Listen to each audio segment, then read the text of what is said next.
नमस्कार, आप देख रहे हैं R World News Aparna Jain के साथ।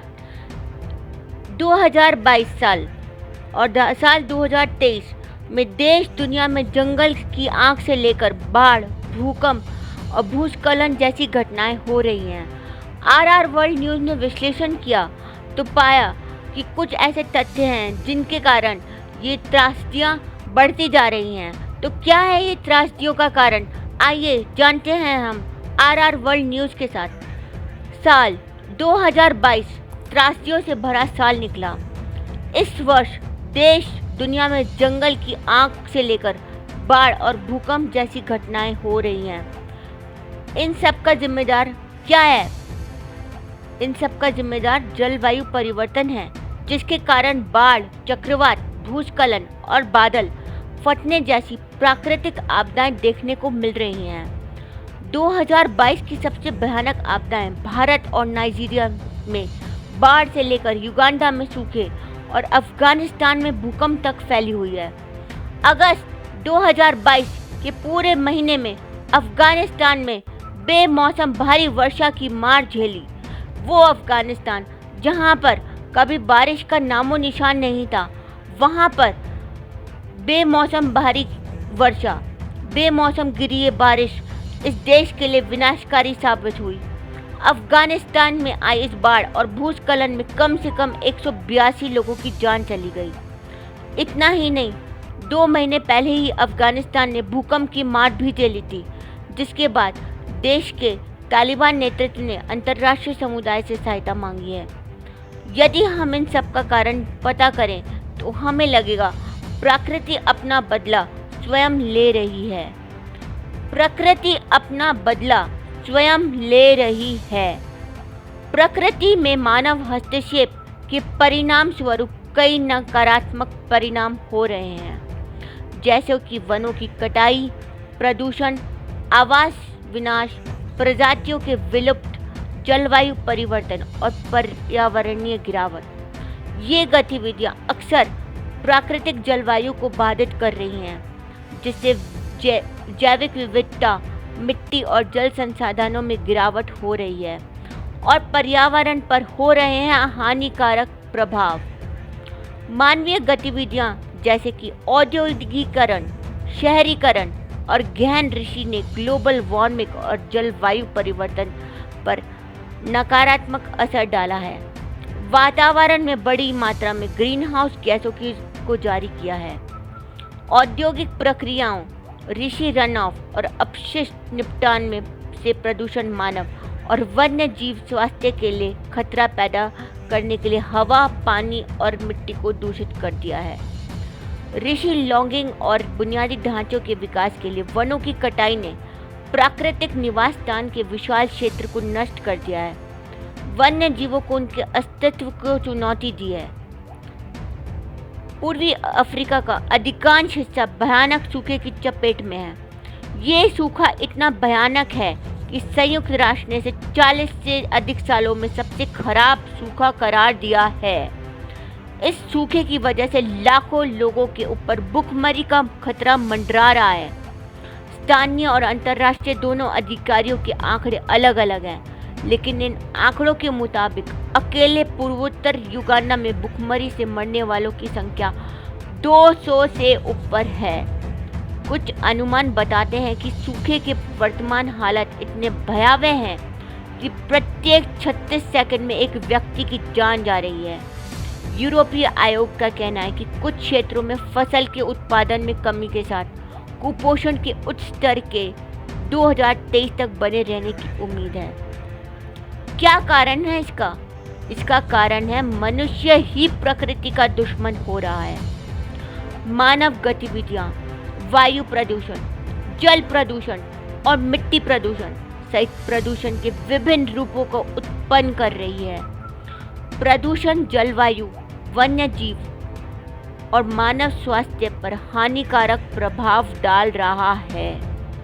उदाहरण के लिए औद्योगिक उत्सर्जन से वायु प्रदूषण एसिड बारिश हो रही है। क्या आप जानते हैं एसिड बारिश क्या होती है? जब वातावरण में बहुत ज़्यादा एसिड हो जाता है, प्रदूषण बढ़ जाता है। तो जो बारिश होता है उसका जो पानी होता है वो उसमें मिल जाता है और एसिड बारिश होने लग जाती है। ये बारिश जंगलों, झीलों और जलीय जीवन को नुकसान पहुंचा रही है। ऋषि रन ऑफ या औद्योगिक अपशिष्ट से जल प्रदूषण नदियों, झीलों और महासागरों को दूषित कर रहा है। जलीय पारिस्थितिक तंत्र और वन्य जीवन को प्रभावित कर रहा है। रासायनिक दूषित पदार्थों से मिट्टी प्रदूषण हो रहा है। मिट्टी की प्रजनन क्षमता को कम कर रही है, पौधों की वृद्धि को प्रभावित कर रही है और पारिस्थितिक तंत्र प्रक्रियाओं को बाधित कर रही है। मानव क्रियाएं विशेष रूप से ऊर्जा उत्पादन और वनों की कटाई के लिए ईंधन का जलना जलवायु परिवर्तन को बढ़ा रहा है। मानव अब इन सब चीज़ों को देखते हुए भी समझ नहीं रहा है। जलवायु परिवर्तन प्राकृतिक पारिस्थितिक तंत्र पर गंभीर प्रभाव डाल रही है, जिसमें तापमान का बढ़ना, वर्षा पैटर्न, समुद्र स्तर की वृद्धि और चरम मौसम की घटनाओं में परिवर्तन शामिल हो रहे हैं। ये परिवर्तन क्लाइमेट चेंज कर रहे हैं और कई पौधे और पशु प्रजातियों का अस्तित्व को खतरे में डाल रहे हैं, जिससे जलवायु पूरी तरीके से हानिकारक हो रही है। प्रकृति में मानव हस्तक्षेप भी स्वदेशी और पारंपरिक ज्ञान प्रणालियों को बाधित कर रहा है। जो हमारी स्वदेशी और पारंपरिक ज्ञान प्रणालियाँ थी, हम उनको छोड़ रहे हैं और हम एक अलग ही दुनिया में जा रहे हैं, एक अलग ही विश्व में जा रहे हैं, जिसके कारण जो पीढ़ियों से विकसित हुए हैं और अक्सर प्राकृतिक वातावरण से जटिल रूप से जुड़े हुए हैं, अपने पैतृक भूमि से स्वदेशी लोगों का विस्थापन हो रहा है। भूमि और संसाधन प्रबंधन से संबंधित पारंपरिक प्रथाओं को नुकसान हो रहा है। हमारी सांस्कृतिक परंपराएं नुकसान झेल रही हैं, जिसके परिणाम स्वरूप प्राकृतिक आपदाएं बढ़ रही हैं। जहां पर जिस देश की धरती पर पेड़ों को पूजा जाता था, उसी देश की धरती पर जब पेड़ कटेंगे, उनको नुकसान पहुंचाया जाएगा, तो प्रकृति अपना बदला स्वयं लेगी। 40% पेड़ दुनिया भर में केवल कागज बनाने के लिए काटे जा रहे हैं। 13,000 करोड़ से अधिक लागत के खाद्य पदार्थ हर साल यूं ही बर्बाद हो जाते हैं हमारे देश में। कुछ लोग ऐसे हैं जिनके पास में खाने को भरपूर है, और जिनके पास खाने को भरपूर हो रहा है, वो अपना जो भोजन है वो फेंक रहे हैं, जिसके कारण लोगों को पर्याप्त भोजन नहीं मिल पा रहा है। लाखों लोगों को पर्याप्त भोजन नहीं उपलब्ध हो रहा है।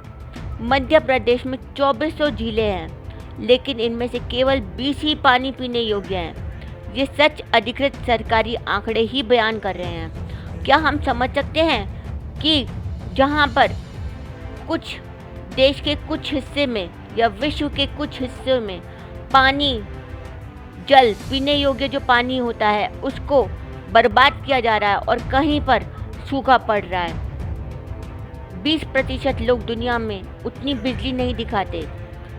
इनमें से 40 करोड़ से ज़्यादा भारतीय हैं। 200 वर्षों से सृष्टि परिवर्तन इतनी तेजी से हुआ है कि प्राणी और वनस्पति जगत को इस परिवर्तन के साथ सामंजस्य कायम करने में बड़ी मुश्किल हो रही है। इस परिवर्तन के लिए काफ़ी हद तक मानवीय क्रियाकलाप ही जिम्मेदार हैं।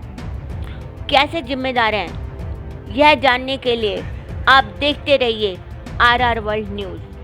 साल 2022 शुरू होने के 2 महीने बाद ही ब्राज़ील के पेट्रोपोलिस शहर में बेहिसाब बारिश हुई। मीडिया रिपोर्टों के अनुसार पहाड़ी शहर में बाढ़ का पानी और जमीन धंसने से कम 233 लोगों की जान चली गई। कभी देश के शाही काल के दौरान ब्राज़ील के सम्राटों के लिए पसंदीदा ग्रीष्मकालीन निवास पेट्रोपोलिस ने अब पिछले कुछ महीनों को विनाशकारी बाढ़ से उबरने में बिताया है। कहीं विश्व में 2022 में कहीं किसी जगह ने, किसी स्थान ने जहां पर सूखे की मार झेली है, तो कहीं पर किसी जगह ने बाढ़ की मार झेली है। ये सब किस कारण से हो रहा है?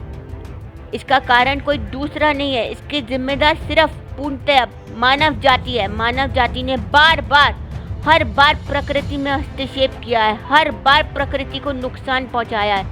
अपने खुद के फायदे के लिए उसने प्रकृति का दोहन किया है। अधिकांश लोग दिन भर में किसी न किसी प्रकार से पशु उत्पादों का सेवन करते हैं। दूध, पनीर, दही, मांस अक्सर हमारे आहार में प्रमुख होते हैं। दुर्भाग्य से ये उत्पादन हमारे पर्यावरण को प्रदूषित कर रहे हैं और प्राकृतिक आपदाओं के लिए हमारे जोखिम को बढ़ा रहे हैं। पशुपालकों के लिए रास्ता बनाने के लिए अमेज़न वर्षावन के अधिकांश हिस्सों को साफ किया जा रहा है। वनों की कटाई के दौरान पेड़ों को हटाने से न केवल ग्लोबल वार्मिंग हो रही है, जानवरों का आवास नष्ट हो रहा है। अगर हम जीव जंतुओं का आवास नष्ट करेंगे, उनके रहने की जगह को हम नष्ट कर देंगे, तो क्या आप समझते हैं कि प्रकृति मानव जाति को रहने के लिए स्थान देगी? भूस्खलन होना, भूकंप आना, ये सब प्राकृतिक आपदाएं यही कारण है। जब मानव ही मासूम जीवों को अत्याचार करेगा तो क्या प्रकृति उस मानव को सजा नहीं देगी? वर्षा जल को अवशोषित करने के लिए वृक्षों के बिना वर्षा आसानी से उन क्षेत्रों में बाढ़ और मिट्टी के कटाव का कारण बन रही है। 2004 में तूफान जीन ने हैती को भारी क्षति पहुंचाई, जिससे सैकड़ों लोगों की मृत्यु हुई और मानव समुदाय को गंभीर क्षति हुई। वैज्ञानिकों ने दिखाया है कि हैती में बड़े पैमाने पर वनों की कटाई के कारण नुकसान विशेष रूप से गंभीर था। हम देख रहे हैं कि मानव जनजाति में उन्हीं इलाकों में ज़्यादा नुकसान हो रहा है या ज़्यादा प्राकृतिक आपदाएं आ रही हैं जहां पर प्रकृति के साथ छेड़छाड़ ज़्यादा की गई है। उद्योग के लिए रास्ता बनाने के लिए इसके अधिकांश उष्णकटिबंधीय वर्षा वनों को काट दिया गया है। तूफान को रोकने के लिए पेड़ों के बिना इस तूफान से मरने वालों की संख्या में वृद्धि हुई है। आश्चर्यजनक रूप से वनों की कटाई से गंभीर सूखा भी पड़ रहा है। पेड़ जल चक्र का एक महत्वपूर्ण हिस्सा है जो भूजल को वायुमंडल में वापस लाते हैं। कम पेड़ों का अर्थ है कम वर्षा सूखे के जोखिम को बढ़ा रहा है। ऋषि के साथ एक और मुद्दा फसल रोटेशन है। फसल रोटेशन क्या है? आपको पहले बताते हैं कि फसल रोटेशन से क्या हो रहा है। फसल रोटेशन में किसान वैकल्पिक रूप से प्रति मौसम में कौन सी अलग अलग फसलें उगाते हैं। अलग अलग फसलें क्यों उगाई जा रही हैं? ताकि धरती के अंदर जो पोषक तत्व हैं वो पूरी तरीके से समाप्त न हो। अगर किसान फसल को नहीं घुमाते हैं तो पौधों की वृद्धि के लिए आवश्यक पोषक तत्व की मिट्टी में कमी हो जाएगी, जिसके कारण पौधों का उगना मुश्किल हो जाएगा। वनों की कटाई जैसे पौधों की कमी से बाढ़, मिट्टी के कटाव और सूखे का खतरा बढ़ रहा है। मीडिया रिपोर्टों के अनुसार भारत के जून से सितंबर मानसून के मौसम में पिछले साल की तरह औसत से अधिक बारिश हुई।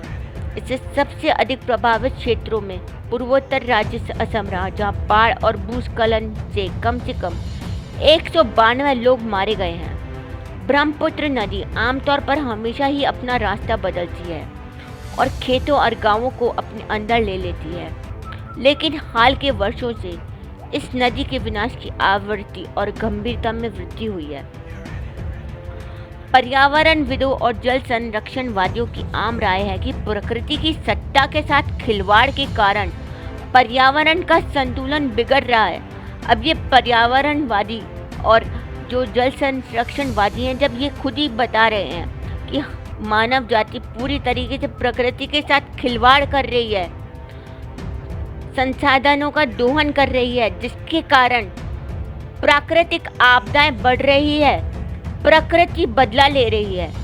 उनका यह भी कहना है कि अपेक्षा के चलते तालाब और दूसरे प्राकृतिक जल स्रोत नष्ट होने के परिणाम स्वरूप ही वर्षा जल का संचयन नहीं हो पा रहा है और भूगर्भ जल का पुनर्भरण नहीं हो रहा है। इससे भूगर्भ जल स्तर लगातार नीचे जा रहा है और पानी की उपलब्धता कठिन हो रही है। साफ कहा जा सकता है कि जब इस प्रकृति ने सभी जीवों को रहने के लिए, खाने के लिए, पीने के लिए पूर्ण रूप से बहुत तादाद में सभी चीज़ें उपलब्ध करवाई हैं, मगर अगर लालच बढ़ जाए और इंसान में छल कपट बढ़ जाए और वो जो उसको संसाधन मिल रहे हैं, प्रकृति से जो उसको संसाधन मिल रहे हैं, वो उनका जब दुरुपयोग करता है या दूसरे जीवों का हक लेने की कोशिश करता है, तो प्रकृति स्वयं अपना बदला लेती है। केरल की बाढ़ पर यह भी कहा जा रहा है कि विकास योजनाओं को सुरक्षित करने हेतु नदियों पर जो बांध बनाए जा रहे हैं, उनके कारण नदियों का स्वाभाविक प्रवाह बाधित हो रहा है और इसी कारण बाढ़ की स्थिति बन रही है।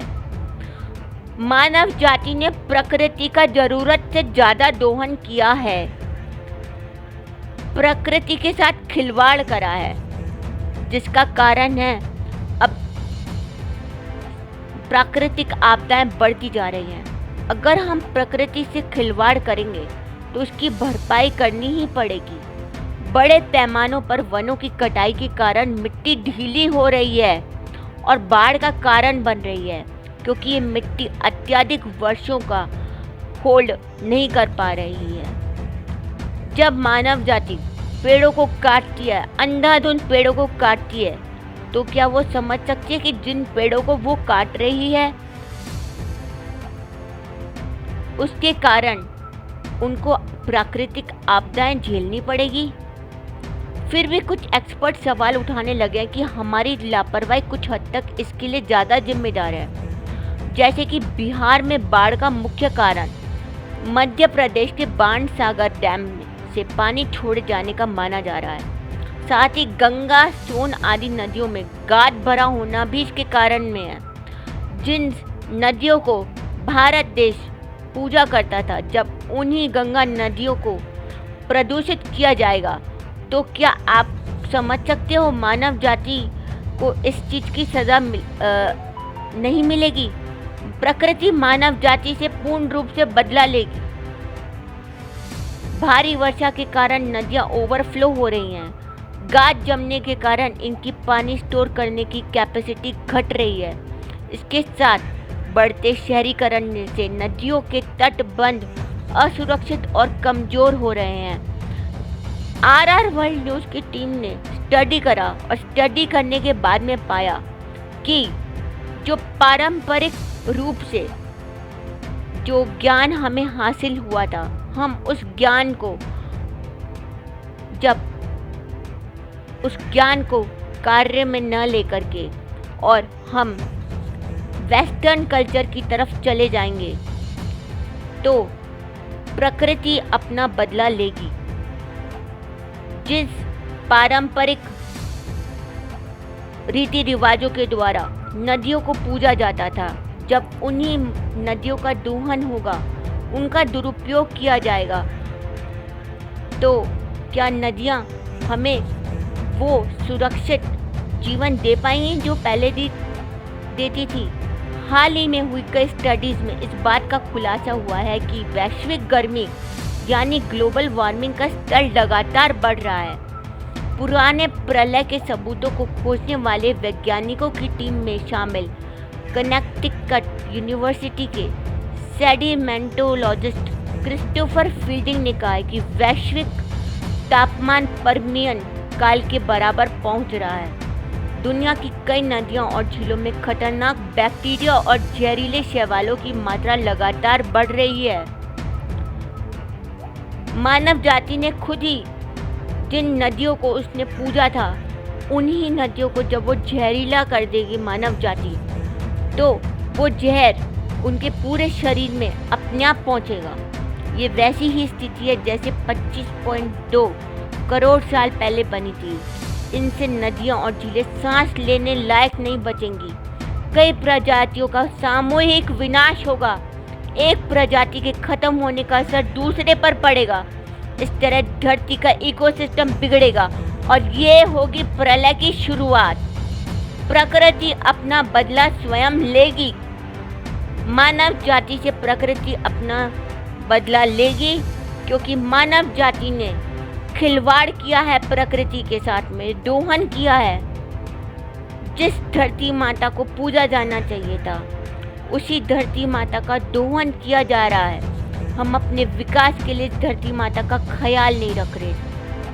प्राकृतिक रूप से पाए जाने वाले पहाड़ों को काटकर खेती योग्य जमीनों में कंक्रीट के पहाड़ बनाकर शहर का दर्जा दिया जा रहा है। आज मनुष्य झोपड़ी पट्टियों में रहने की जगह पर विशाल विशाल मकानों में रहना पसंद कर रहा है, जिसके कारण वो पेड़ों को काट रहा है, उनका दोहन कर रहा है।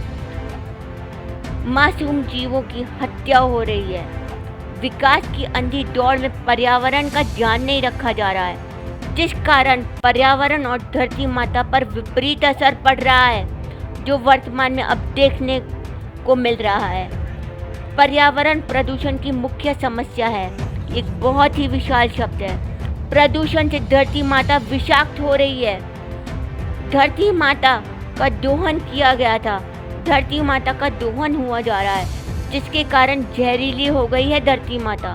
भूजल भी जहरीला हो रहा है।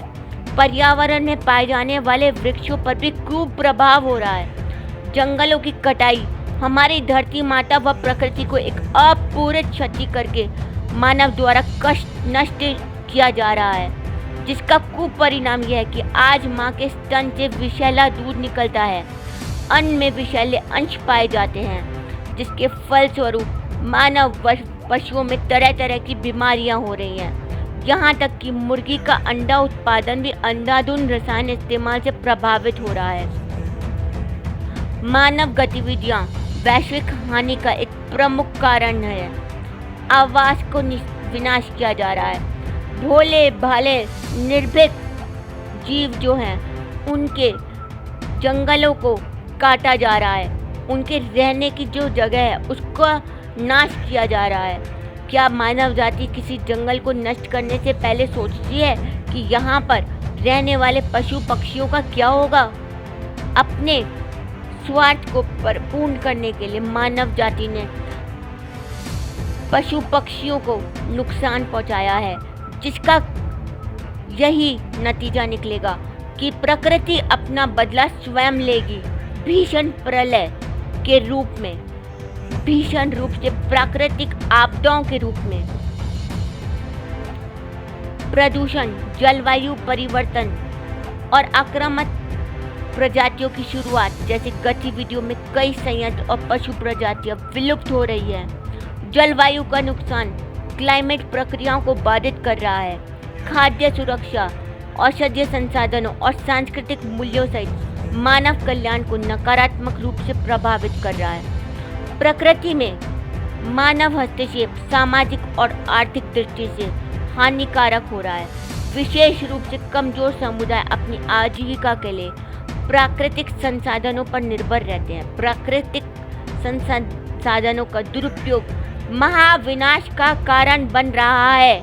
सरकारी आंकड़ों के मुताबिक अप्रैल की शुरुआत में दक्षिण अफ्रीका के पूर्वी कैप के इलाकों में भारी बारिश हुई। इन इलाकों में देश के तीसरे सबसे अधिक आबादी वाले शहर डरबन के कुछ हिस्से रहे, जहां बाढ़ और भूस्खलन की मार पड़ी। इस विनाशकारी आपदा में अनुमानित 461 लोगों की मौत हो गई। इस त्रासदी के महीनों बाद 70 से अधिक लोग अभी भी लापता हैं और हजारों स्थायी आवास के बगैर भटक रहे हैं। जब हम भोले भाले जीवों का आवास नष्ट कर देंगे, उनको उन्हीं के घर से निकाल देंगे, तो क्या प्रकृति मानव जाति को छोड़ेगी? हिंदू धर्म ग्रंथों में प्रकृति और पर्यावरण के संरक्षण के लिए प्रकृति पूजन का नियम बताया गया है तथा पेड़ पौधे, नदी, पर्वत, ग्रह, नक्षत्र, अग्नि और वायु सहित प्रकृति के विभिन्न रूपों के मानवीय रिश्ते जोड़े गए हैं। यहाँ पेड़ की तुलना संतान से की गई है, तो नदी और पृथ्वी को माँ तथा ग्रह, नक्षत्र, पहाड़ और वायु को देव रूप में माना गया है।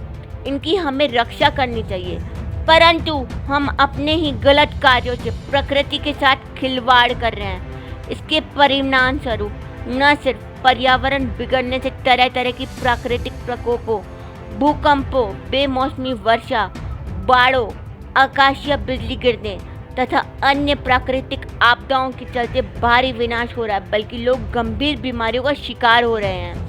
हाल ही में हुई कई स्टडीज में इस बात का खुलासा हुआ है कि वैश्विक गर्मी यानी ग्लोबल वार्मिंग का स्तर लगातार बढ़ रहा है। पुराने प्रलय के सबूतों को खोजने वाले वैज्ञानिकों की टीम में शामिल कनेक्टिकट यूनिवर्सिटी के सेडिमेंटोलॉजिस्ट क्रिस्टोफर फील्डिंग ने कहा है कि वैश्विक तापमान परमियन काल के बराबर पहुंच रहा है। दुनिया की कई नदियां और झीलों में खतरनाक बैक्टीरिया और जहरीले शैवालों की मात्रा लगातार बढ़ रही है। वे मानव जाति को अब अपने किए की सजा मिल रही है। साल 2022 की जून से अक्टूबर के बीच अब तक की सबसे भयानक बाढ़ पाकिस्तान में हजारों घरों में को बहा ले गई और कम से कम 1739 लोगों की जान ले ली। स्थानीय अधिकारियों का कहना है कि बाढ़ का पानी पूरी तरह से उतरने में अभी 6 महीने तक का समय लगेगा।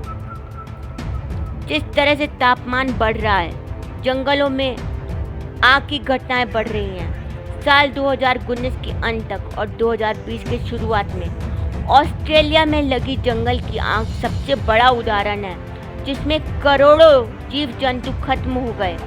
कैलिफोर्निया से लेकर यूरोप तक, रूस के आर्कटिक इलाके से लेकर भारत के उत्तराखंड के पहाड़ों तक, हर जगह बढ़ते तापमानों की वजह से जंगलों में आग लग रही है। इससे जंगल में रहने वाले जीवों को नाश हो रहा है। ये नाश किसी भी समय सामूहिक विनाश का रूप ले सकता है। इन जंगली आगों के कई प्राचीन सबूत पत्थरों पर पड़े निशानों में मिले हैं, जिसमें कई बार सामूहिक विनाश के रिकॉर्ड प्रत्यक्ष तौर पर दर्ज हैं। ये सामूहिक विनाश सिर्फ ऑस्ट्रेलिया के आसपास नहीं, बल्कि पूरी दुनिया में हुए थे। प्रकृति के इस प्रकोप की ताज़ा मिसाल हाल ही में आंध्र प्रदेश के एक एलुरु इलाके में 5 दिसंबर रात फैली रहस्यमय बीमारी के रूप में सामने आई, जिसके परिणाम स्वरूप अब तक इस रोग से 575 से अधिक लोग पीड़ित हो चुके हैं। इन लोगों को घबराहट, उल्टियाँ, अस्थायी स्मृति लोप, सिर तथा पीठ में दर्द शुरू हो गया है। ऐसी भयानक बीमारियां विश्व रूप ले रही हैं, जिन बीमारियों को मनुष्य जाति जानती तक नहीं है। अचानक उन्हें 3 से 5 मिनट तक जारी रहने वाले मिर्गी जैसे दौरे पड़ने लगे और वे चक्कर आने से बेहोश होकर गिरने लगे। इस रहस्यमय रोग से मचे हड़कंप के बीच इसके कारणों का पता लगाने के लिए राज्य में पहुंची all India institute of medical sciences की टीम ने शुरुआती जांच में शहर में पीने के पानी और दूध में निकल, गिलट और सीसा जस्ता जैसे भारी तत्वों की मौजूदगी को इसका कारण बताया है। एलुरु में गोदावरी तथा कृष्णा नदियों की नहरों से कारखानों, अस्पतालों, घरों आदि में पानी की सप्लाई की जाती है। विशेषज्ञों के अनुसार कुछ क्षेत्रों में सप्लाई किए गए पानी में भारी मात्रा में कीटनाशकों के अवशेषों की मौजूदगी का भी पता चला, जो कहीं कहीं जायद मात्रा में से हजारों गुना अधिक है। इस रोग से पीड़ित लोगों के खून में भी भारी मात्रा में कीटनाशक पाए गए हैं। जाहिर है जब मानव जाति नदियों की पूजा करती है तो वो नदियाँ उनकी रक्षा करती हैं देवी बनकर, मगर जब उन्हीं नदियों का मानव जाति दोहन करने लग जाती हैं तो वो नदियाँ जहरीली हो जाती हैं और मानव जाति के विनाश का कारण बन जाती है। विश्व स्वास्थ्य संगठन की ओर से तैनात विशेषज्ञों के अलावा केंद्रीय स्वास्थ्य मंत्रालय की 3 सदस्यीय टीम ने 8 दिसंबर को एलुरु पहुंचकर नमूने लेने के लिए प्रभावित क्षेत्रों का दौरा करने के बाद बीमारी के कारणों के बारे में मुख्यमंत्री वाई.एस. जगनमोहन रेड्डी को एक रिपोर्ट सौंपी है, जिसके आधार पर मुख्यमंत्री ने अधिकारियों को रोगियों के शरीर में भारी तत्वों की मौजूदगी की गहन जांच का निर्देश दिया है। डॉक्टर यह भी मान रहे हैं कि कोविड की रोकथाम के लिए इस्तेमाल किया गया ब्लीच पाउडर और सैनिटाइजर भी इसका कारण हो सकता है, क्योंकि इसके तत्व पानी में घुले हुए हो सकते हैं, जिससे यह समस्या पैदा हुई है। एलुरु नगर पालिका के अधिकारियों के अनुसार किसानों द्वारा भारी मात्रा में अपनी फसलों में कीटनाशकों का इस्तेमाल करने के कारण संभवतः इस वर्ष राज्य में अक्टूबर-नवंबर में भारी वर्षा के कारण आई बाढ़ के चलते खेतों से बहकर आया पानी अपने साथ कीटनाशक भी ले आया हो। जब इंसान में लालच बढ़ जाता है और वह ज़्यादा से ज़्यादा उत्पादन के चक्कर में जहरीले पदार्थ धरती माता की गोद में धरती माता को खिलाता है, तो वही जहरीले पदार्थ धरती माता उगलना चालू कर देती है और प्रकृति अपना बदला स्वयं लेती है। जो भी हो, यह चाहे प्राकृतिक कारणों से हुआ हो अथवा मानवीय भूल से, दोनों ही स्थितियों में इसके कारणों का निवारण करना जरूरी है।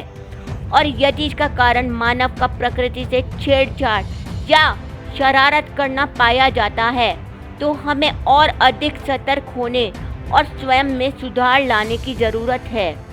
प्रकृति हमें कोरोना वायरस महामारी और जलवायु संकट के जरिए एक संदेश भेज रही है। एक के बाद में एक कई हानिकारक चीज़ें करके हम लोग प्रकृति पर बहुत सारे दबाव डाल रहे हैं। हमें पहले कई बार चेतावनी मिली थी कि अगर हम इस पृथ्वी और प्रकृति की देखभाल करने में असफल रहे, तो इसका मतलब यही होगा कि हम अपनी देखभाल नहीं कर पाए। कई प्रमुख वैज्ञानिकों का कहना है कि कोविड-19 का प्रकोप एक स्पष्ट चेतावनी है, जो यह बताता है कि वन्य जीवों में घातक बीमारियां मौजूद हैं और मनुष्य आग से खेलने का काम कर रहा है। वैज्ञानिकों का कहना है कि अपनी आदतों के चलते मानव जाति हमेशा इस तरह की बीमारियों का शिकार बन रही है। इस तरह के वायरस से आगे बचा जा सके, इसके लिए विशेषज्ञों ने लोगों को प्रकृति से छेड़छाड़ न करने को कहा है। उन्हें अधिकारियों से जीवित पशु बाजार और अवैध पशु व्यापार को भी बंद करने को कहा है, जो बीमारियों का मुख्य केंद्र माना जाता है। बिना सोचे समझे हम पशुओं की हत्या कर देते हैं। हमारे स्वार्थ को पूर्ण करने के लिए उन भोले भाले जीवों को नष्ट किया जाता है, उनको नुकसान पहुंचाया जाता है, जिसका आज प्रकोप प्रकृति स्वयं दे रही है। इससे पहले कभी भी जंगली और घरेलू जानवरों से होते हुए कोई संक्रमण इस हद तक इंसानों तक नहीं पहुंचा था। हालांकि फिर भी 75% संक्रामक रोग जंगली जानवरों से ही होते हैं।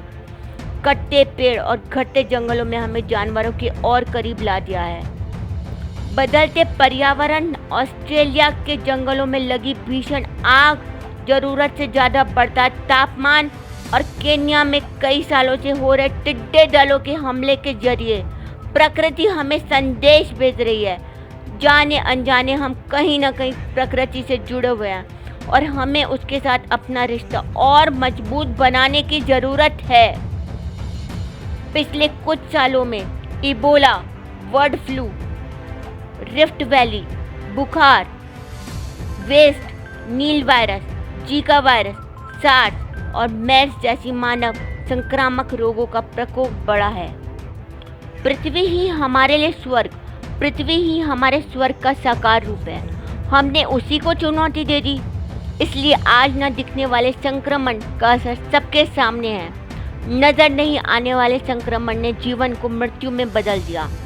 विज्ञान एवं प्रकृति के दौर में कोरोना देख पाने की नज़र मनुष्य के पास नहीं है। मनुष्य की आचार संहिता बने और एक दूसरे को परखे बिना जिंदगी का कदम ना बढ़ाएं। पृथ्वी हमारी माँ है और रक्षक भी है। मनुष्य की आत्मघाती अभिलाषा थी।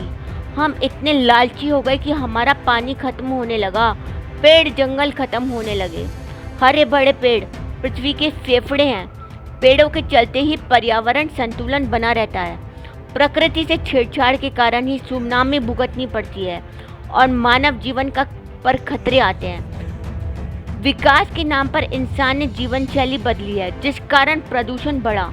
विकास की होड़ लगी हुई है। दुनिया के पास इतने खतरनाक प्रकार के हथियार हैं जो पृथ्वी को नष्ट कर सकते हैं। प्रकृति के साथ मिलकर काम करेंगे तो जीवन सुरक्षित रहेगा।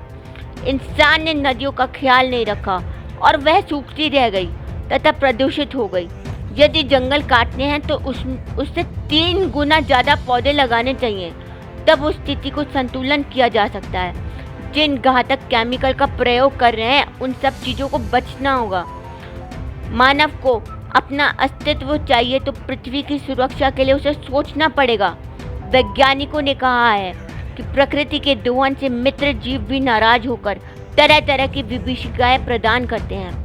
वह अपने अस्तित्व को बचाने के लिए तरह तरह का जीवन चक्र बदलते रहते हैं, जिसके क्रम में आज जो विश्व की स्थिति चल रही है उसे भी उसी का परिणाम कहा जा सकता है। यह पूरे धरतीवासियों से अनुग्रह करते हैं कि धरती माता को बचाएं, पर्यावरण को बचाएं और अपने भविष्य में जो पीढ़ी आने वाली है उसे संरक्षित करें। पृथ्वी है तो जीवन संभव है। हरे भरे पेड़ पृथ्वी के फेफड़े हैं। पेड़ों के चलते ही पर्यावरण संतुलन बना रहता है। बिना हिफाजत के अपना घर भी सही नहीं रह सकता। इसलिए पूरी पृथ्वी को अपना घर समझें और इसकी सुरक्षा करें। धरती हमारी माँ है और हम सब उसकी संतान हैं। प्रकृति से छेड़छाड़ के कारण ही सुनामी भुगतनी पड़ रही है। मानव को यदि अपना अस्तित्व चाहिए तो उसको प्रकृति के लिए सोचना ही पड़ेगा। वह अपने अस्तित्व को बचाना चाहता है तो उसे प्रकृति को सुरक्षा प्रदान करनी ही पड़ेगी। वैज्ञानिकों ने कहा है कि प्रकृति के दोहन से मित्र जीव भी नाराज हो जाते हैं। आइए हम सब धरती माता को बचाएं, पर्यावरण को बचाएं और अपने भविष्य में जो पीढ़ी आने वाली है उसे संरक्षित करें। प्राकृतिक रूप से पाए जाने वाले पहाड़ों को काटकर खेती योग्य जमीनों में कंक्रीट के पहाड़ बनाकर उन्हें शहर का दर्जा दिया जा रहा है। विकास की अंधी दौड़ में पर्यावरण का ध्यान नहीं रखा जा रहा, जिस कारण पर्यावरण और धरती माता पर विपरीत असर पड़ रहा है, जो वर्तमान में अब दिखने भी लगा है। पर्यावरण प्रदूषण की मुख्य समस्या है। अन्न में विषैले अंश पाए जा रहे हैं, जिसके फलस्वरूप मानव व पशुओं में तरह तरह की बीमारियां हो रही हैं। संयुक्त राष्ट्र की एजेंसियां सोमालिया को भविष्य के जलवायु प्रभावों के खिलाफ मजबूत करने और मौजूदा अकाल सूखे जैसे संकटों से लड़ने में मदद करने के लिए अधिक से अधिक खर्च करने का आह्वान कर रही है। सोमालिया में 40 सालों से सबसे लंबे सूखे के कारण पड़ने वाले अकाल लोगों की आजीविका को नष्ट कर रहे हैं और गंभीर भूख का सामना करना पड़ रहा है मिलियन से मिलियन लोगों को। संयुक्त राष्ट्र एजेंसी और अंतर्राष्ट्रीय समुदाय के संकट के जवाब में अब तक की मानवीय सहायता में वृद्धि के बदतर हालात होने से रोका है। पेड़ हैं धरती का श्रृंगार। वातावरण में मौजूद गैसों का प्रकृति पर प्रभाव पड़ रहा है। उद्योगों व वाहनों से निकलने वाला प्रदूषण वातावरण को प्रभावित कर रहा है। प्रदूषण का असर पृथ्वी पर भी पड़ रहा है। जिस तरह अपने घर को साफ सुथरा रखते हो उसी तरीके से पृथ्वी को भी साफ सुथरा रखो, उसकी हिफाजत करो। यह हमारी जिम्मेदारी है। प्रकृति की खुद की सुंदरता होती है। हमें प्रकृति के खिलाफ कभी नहीं जाना चाहिए। जितना हो सके प्रकृति को सुंदर बनाए रखें और अधिक से अधिक पौधे लगाएं। जो लोग फ्लैट में ऊपरी मंजिलों पर रहते हैं वे गमलों में पौधे लगा सकते हैं। इंसान के द्वारा प्रकृति से छेड़छाड़ के परिणाम स्वरूप नदियां तक प्रदूषित हो गई हैं। कोरोना वायरस के चलते लॉकडाउन में नदियां शुद्ध हो गई थी। जिससे यह साबित होता है कि कहीं ना कहीं इंसान ही जल प्रदूषण फैला रहा है। इसलिए जागरूकता होना ज़रूरी है। प्राकृतिक संतुलन बनाकर ही बचेगी पृथ्वी व जीवन। लॉकडाउन की स्थिति में कभी ना देखें कि आसमान, आपने देखा होगा कि लॉकडाउन में आसमान में सप्तऋषि तारे व ध्रुव तारा भी स्पष्ट रूप से दिखाई दे रहा था। पर्यावरण बिल्कुल साफ सुथरा हो गया था। पर्यावरण अधिक यदि धूमिल रहेगा, विभिन्न प्रकार के कार्बन गैसों का प्रभाव सीधा पृथ्वी पर पड़ेगा। अप्रैल में मौसम में उतना अधिक तापमान नहीं, जबकि इस समय लू चल रही होती है।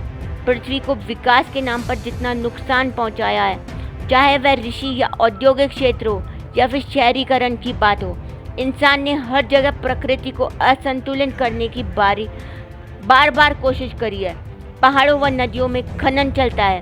सबसे बड़ा प्रभाव कृषि क्षेत्र पर पड़ रहा है। पंजाब में तो भूजल में भी जहर पहुंच चुका है। भूजल में पेस्टिसाइड का असर पहुंच गया है। यह पृथ्वी के साथ अन्याय नहीं तो क्या है? यह केवल इसी एक राज्य की बात नहीं, देश में बड़े बड़े पैमानों पर विभिन्न रूपों में प्रकृति व पर्यावरण से छेड़छाड़ जारी है। इसमें अधिक बच्चे पैदा करके जनसंख्या का संतुलन बिगाड़ा जा रहा है। अधिक उपज के लिए अंधाधुंध रासायनिक खादों व विषैले कीटनाशकों का प्रयोग किया जा रहा है। नदियाँ तथा अन्य जल स्रोतों में कल कारखानों और चमड़ा रंगने वाली इकाइयों को जहरीला पानी छोड़ा जा रहा है। वनों का अंधाधुंध काटा जा रहा है। उन्हें आग लगाना तो शामिल है ही इसमें। अतः विभिन्न आपदाओं के रूप में प्रकृति रह रहकर भी मानव जाति को चेतावनी दे रही है कि अभी भी मुझसे छेड़छाड़ करना बंद कर दो और संभल जाओ, वरना मेरा इंतकाम पहले से भी अधिक भयानक और विनाशकारी होगा। मानसून के 3 माह जून से अगस्त तक के प्रत्येक दिन देश के कुछ हिस्सों में भारी से अत्यधिक वर्षा होने के संकेत मिले हैं। यही कारण है कि बाढ़ की तबाही ने किसी भी क्षेत्र को नहीं छोड़ा। उदाहरण के लिए असम का एक बड़ा हिस्सा जलमग्न हो गया था, जिससे जानमाल और आजीविका का भारी नुकसान हुआ। लू ने 45 लोगों की जान ले ली, लेकिन जो आधिकारिक आंकड़ों में दर्ज नहीं है वह उत्तर भारत में लोगों पर लंबे समय तक उच्च तापमान का प्रभाव है। किसानों से लेकर श्रमिकों ने भीषण गर्मी का सामना किया है। रिपोर्ट उन देशों से नुकसान के लिए क्षतिपूर्ति की मांग करने की आवश्यकता भी करती है, जिन्होंने वातावरण में उत्सर्जन का योगदान दिया, और इस क्षति के लिए वे लोग जिम्मेदार हैं। जलवायु परिवर्तन के प्रभावों की व्याख्या करने वाले मॉडल स्पष्ट करते हैं कि अति विषम मौसम की घटनाएं बार बार हो रही हैं और कि इनकी तीव्रता में वृद्धि हो रही है। यह रिपोर्ट कार्ड अच्छी खबर नहीं है, लेकिन इसे पढ़ने की ज़रूरत है ताकि हम अब प्रकृति के प्रतिशोध को समझें जो हम आज देख रहे हैं, और यह भी समझें कि अगर हम जलवायु परिवर्तन के साथ उस पैमाने पर मुकाबला नहीं करते हैं जिसकी अभी ज़रूरत है, तो कल यह और भी बदतर हो जाएगा। विकास की दौड़ में सीमाएं लांघने का ही परिणाम है कि पर्यावरण का स्वरूप बदलने लगा है। निर्माण व अन्य कारणों के लिए किया जाने वाला पेड़ को काटना, प्रकृति से छेड़छाड़ लोगों के लिए मुश्किलें पैदा कर रहा है। लेकिन चिंताजनक है कि इस मुद्दे की गहराई तक नहीं समझा जा रहा है। बिगड़े पर्यावरण का ही परिणाम है कि मौसम चक्र में बदलाव देखने को मिल रहा है। ग्लेशियर पिघलने लगे हैं व नदियों के जल स्तर में कमी दर्ज की जा रही है। यही कारण है कि करीब 3 माह बाद पिछले दिनों बारिश और बर्फबारी हुई। प्रकृति से खिलवाड़ के कारण पहाड़ का प्राकृतिक सौंदर्य भी अपनी पहचान खोने लगा है। बिगड़ते पर्यावरण में से प्रदेश की जड़ी बूटियों के लुप्त होने की खतरा बढ़ गया है और फसलों व फलों के उत्पादन पर भी इसका प्रभाव पड़ रहा है। इसलिए जरूरी है कि पर्यावरण संरक्षण की दिशा में केवल चिंतन तक ही सीमित न रहकर धरातल स्तर पर प्रयास करने होंगे। अवैज्ञानिक दोहन से पहले ही प्रदेश में जड़ी बूटियों के अस्तित्व पर ही खतरा मंडरा रहा है। नियमों को ताक पर रखकर रहे कई स्टोन क्रशर यहाँ पर्यावरण के लिए घातक साबित हो रहे हैं। वहीं नदी नालों के सूखने का कारण भी बन रहे हैं। नदी नालों के हलक से सूखने से पेयजल के संकट की गंभीर स्थिति बन सकती है। हालांकि नेशनल ग्रीन ट्रिब्यूनल के सक्रिय होने के बाद से पर्यावरण से छेड़छाड़ करने वालों पर कुछ हद तक लगाम लगी है, लेकिन जब लोग खुद इसके प्रति जागरूक नहीं होंगे तब तक कोई भी नियम या कानून धरातल पर बेमानी साबित होगा। नियमों की अवहेलना करने वालों के खिलाफ जब तक आवाज़ बुलंद नहीं होगी तब तक इस तरह के मामले सामने आते रहेंगे। पर्यावरण के प्रभाव से कई बहुमूल्य धरोहरों के लुप्त होने का खतरा बना हुआ है। विकास के लिए प्रकृति से छेड़छाड़ संभव हो सकती है, लेकिन इसकी भरपाई कर दी जाए तो न पर्यावरण को नुकसान होगा और विकास का पहिया भी घूमता रहेगा। लोगों को समझना होगा कि पर्यावरण का संरक्षण करके वे किसी दूसरे का भला नहीं कर रहे, बल्कि अपना ही भला करेंगे। अगर अब भी पर्यावरण पर जनहित की बजाय स्वहित भारी रहे तो स्थिति नियंत्रण से बाहर हो जाएगी और पछतावे के अलावा हाथ में कुछ भी नहीं रहेगा। विकास के लिए प्रकृति से छेड़छाड़ संभव हो सकती है, लेकिन इसकी भरपाई करनी होगी। कुछ ऐसे कारण हैं जो प्रकृति को नुकसान पहुंचा रहे हैं। आइए हम आपसे आरआर वर्ल्ड की टीम के जरिए इन तथ्यों पर नज़र डालते हैं। 20 साल में भारत में 70 साल का मोबाइल ट्रैफिक बढ़ा है। 50% प्लास्टिक हम केवल एक बार उपयोग करके ही फेंक देते हैं। नया मोबाइल चोरी करने पर पुराने को तुरंत किसी को बेच दें। कोल और प्लास्टिक काम में लेने की जगह पर मिट्टी के बर्तन व कुल्हड़ काम में लें। रासायनिक खाद और रसायनों की जगह पर प्राकृतिक उपायों को प्राथमिकता दें। वर्मी कंपोस्ट और गोबर से बनी खाद को प्राथमिकता दें। पेंट, मोटर ऑयल, एसाइला जैसे रासायनिक पदार्थ सीधे जमीन में नहीं फेंकें। ये सभी भूमि की उर्वरता कम करके उसे बंजर बनाने में अहम भूमिका निभा रहे हैं। यूज एंड थ्रो की प्रवृत्ति के लिए नुकसानदायक है। इलेक्ट्रॉनिक सामान, घड़ियाँ जैसी चीज़ें खराब हो जाने पर उन्हें सुधारकर फिर से प्रयोग में लाएं। पॉलीथीन को कटा हुआ भूमि के लिए बड़ा खतरा है। बाजार जाते वक्त हमेशा कपड़े या जूट का बैग साथ रखें। दिन के वक्त रोशनी से पहले दर्पण या खिड़की के पर्दे से रोशनी की ज़रूरत होने पर पर्दे की रोशनी काम में लें। ज़रूरत न होने पर कंप्यूटर, पंखा आदि बंद कर दें। कामकाज में हमेशा पावर सेविंग का तरीका अपनाएं। रोज़ कम से कम घंटे के लिए नौकरी बंद करें। ठोस से गर्म चीज़ें नहीं रखें, इन्हें ठंडा करके अधिक ऊर्जा लगेगी। आपार के रास्ते मटके पीने का पानी की आदत सबसे अच्छी है। पानी ठंडा करने के लिए ऊर्जा नहीं जाएगी। ऐसे काम करने वाले छोटे कूलर को तवज्जो दें। अगर एसी इस्तेमाल कर रहे हैं तो इसके चालू रहने पर कमरे के सभी झरोकों को बंद रखें। इससे ठंडक देने के लिए बिजली कम खर्च होगी। बार बार खाना गर्म न करें और कम मात्रा में चीज़ों को गर्म करने के लिए बड़े बर्तनों का इस्तेमाल न करें। गाड़ी हमेशा इकोनॉमी स्पीड पर चलाएं, इससे पेट्रोल को काफ़ी बचत होगी। ऐसे ही ज़्यादा भीड़भाड़ वाले घूमने पर ड्राइव करने से बचें। और हाँ, कार में बेकार की चीज़ें ना लें, इनसे ढोने से भी ज़्यादा ईंधन खर्च होता है। ट्रैफिक इशारों पर, विज्ञापन संकेतों पर गाड़ी बंद कर दें। खाना खाने के बाद ही अवन चालू करें, उससे पहले गर्म करने से बचें।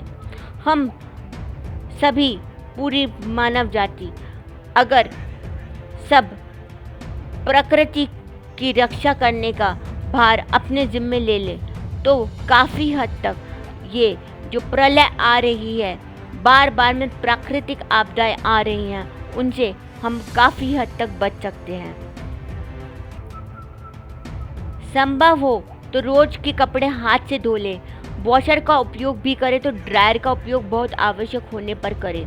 इससे काफ़ी हद तक हम ईंधन बचा सकते हैं। वार्षिक रूप से 12% बिजली की खपत घर की दीवारों को सफ़ेद रंग से रंगने से कम हो सकती है। 28 में से केवल 9 राज्य आंध्र प्रदेश, गुजरात, कर्नाटक, गोवा, दिल्ली, हरियाणा, केरल, पंजाब और तमिलनाडु के निवासियों को पर्याप्त बिजली उपलब्ध है। हमारे देश में 5वें स्थान पर आती है भारत बिजली खपत करने वाले देशों में। पहले 4 क्रमशः अमेरिका, चीन, जापान और रूस हैं। हम कम से कम बिजली को काम में लें। घर की साफ सफाई के लिए आप जिन रासायनिक द्रव्यों का इस्तेमाल करते हैं, अंततः वे जल किरणों या जमीन में मिलकर उन्हें नुकसान पहुंचाते हैं। जहां तक संभव हो सफाई के लिए सिरका, नींबू और खाने का सोडा जैसी प्राकृतिक चीज़ों का उपयोग करें। पूजन सामग्री को पॉलीथीन सहित जल यात्राओं में न बहाएं। पूजा के फूल और राख में डालें। इसके अलावा प्रतिमा विसर्जन केवल प्रशासन द्वारा निर्धारित स्थानों पर ही करें। घर के लीक हो रहे नल ठीक कर 10% तक पानी बचा सकते हैं। नहाने के समय बाल्टी का इस्तेमाल करें। रोजाना कम पानी से ही नहाएं। कोई फैक्ट्री अपने प्रोजेक्ट को जल स्रोतों से बहा रही है तो उसके खिलाफ अपराध थाने या पर्यावरण प्रदूषण नियंत्रण मंडल में शिकायत करें या सीधे अदालत में जनहित याचिका दायर कर सकते हैं। अपने शहर के पर्यावरण समूह के साथ मिलकर जल जागरूकता को साफ करने और अन्य लोगों को जागरूक बनाने का प्रयास करें। खाने की चीज़ों को बढ़ाने के लिए पानी चाहिए। मस्किन एक सेब का वाटर प्रूफ प्रिंटर 125 लीटर का होता है। ऐसे ही रोजगार की उपयोगी चीज़ें, कपड़े, साजो सामान आदि के निर्माण के लिए भी दागों में पानी की भारी मात्रा में खर्च होता है। हमें इस्तेमाल के समय इस पानी के बारे में गुमान भी नहीं करते हैं, इसलिए चीज़ों का सीमित जन संरक्षण में अहम भूमिका है। अतः सीमित मात्रा में जल का प्रयोग करें। 1 अरब से अधिक लोग पीड़ित जल पीने के लिए मजबूर हैं। हमें अच्छा और पोषक जल पीने को मिलता है, अतः हमें इस जल को बर्बाद नहीं करना चाहिए। दुनिया में पानी से जुड़ी बीमारियों के कारण हर रोज बच्चों की मौत हो रही है, अतः हमें इस पानी को प्रदूषित होने से बचाना चाहिए। घंटों महिलाएं दूर जाकर के पानी की व्यवस्था कार्य करती हैं ताकि उनको पानी मिल सके, क्योंकि पानी उनके घर में उपलब्ध नहीं होता, इसलिए उनको दूर जाकर के पानी की व्यवस्था करनी पड़ती है। अतः हम इस प्रकृति से मिलने वाले संसाधनों को समझें और जिन लोगों को ये संसाधन नहीं मिल रहे हैं उनको देखें और उनसे कुछ सबक लें कि हमें अपने इन प्राकृतिक संसाधनों का दुरुपयोग नहीं करना है और इनका रक्षा करनी है, इनको काम में लेना है। आज के लिए इतना ही। मिलते रहेंगे हम अपर्णा जैन से RR वर्ल्ड न्यूज़ में। धन्यवाद।